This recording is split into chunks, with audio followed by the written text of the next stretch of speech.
So John Ehrlichman was one of the henchmen for Richard Nixon. I say henchman because he was one of the organizers of Watergate, and that was proven out. He got convicted and sent to prison for his role in the crimes of Watergate.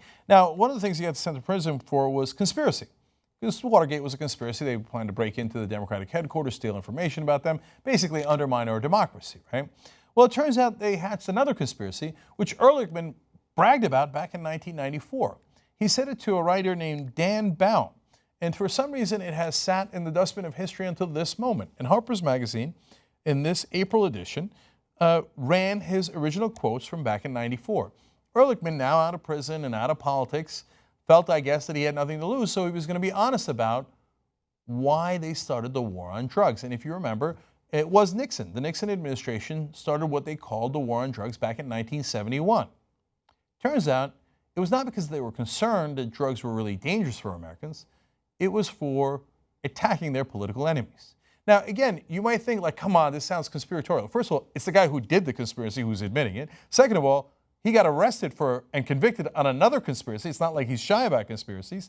And Nixon, third of all, had an enemies list. These are all facts. So now here's Ehrlichman in his own words. He says, the Nixon campaign in 1968 and the Nixon White House after that had two enemies, the anti-war left and black people. You understand what I'm saying? We knew we couldn't make it illegal to be either against the war or black, but by getting the public to associate the hippies with marijuana and blacks with heroin, and then criminalizing both heavily, we could disrupt those communities. How do you see that and then not want to immediately end this nonsense political war on drugs? This prohibition that has proven to be disastrous in its effect, but it turns out it was done to be a war on black people and liberals, who they called hippies back then. Now, originally they were trying to use more of the legislation of heroin against blacks, but it turns out later they were like, oh, blacks smoke marijuana just like whites do. Okay, let's arrest them for that. And they arrested them at 4 times the rate of whites, even though they smoke at the same rate. The whole point was to make sure that they could arrest their political enemies. How could you know that and still be in favor of the war on drugs? Well, Ehrlichman goes on. He says, we could arrest their leaders, raid their homes, break up their meetings, and vilify them night after night on the evening news. Now, I'm going to show you how they're still doing that in a second. But when asked about whether he and Dick Nixon intended to do that, he said, quote, did we know we were lying about drugs? Of course we did.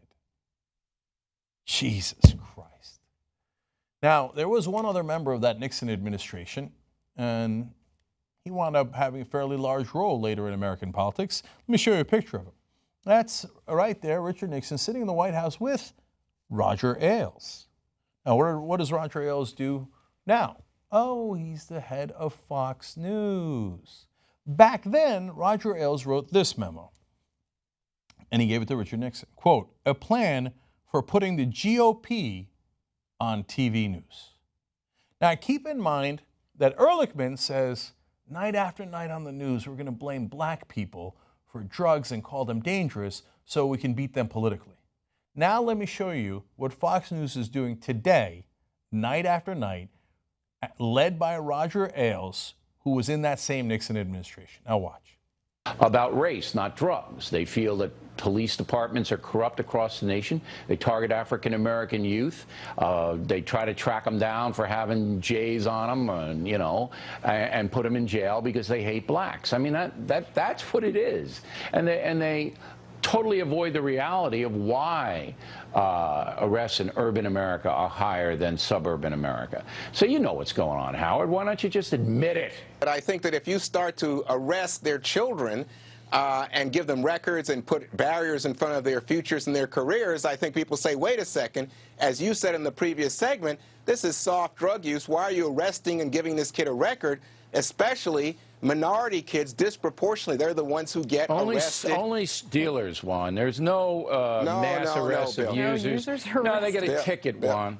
They get a I ticket. don't think so that's it's like right, Bill. And I think lots of people. But, you know, the statistics do show that African Americans, almost 4 times as likely to be arrested for possession than whites. Why is that?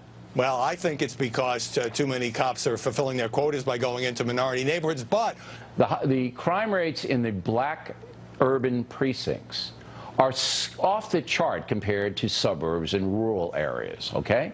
So the police, by necessity, to protect the poor people there, who are being murdered by the hundreds in Chicago, for example, have to flood the zone.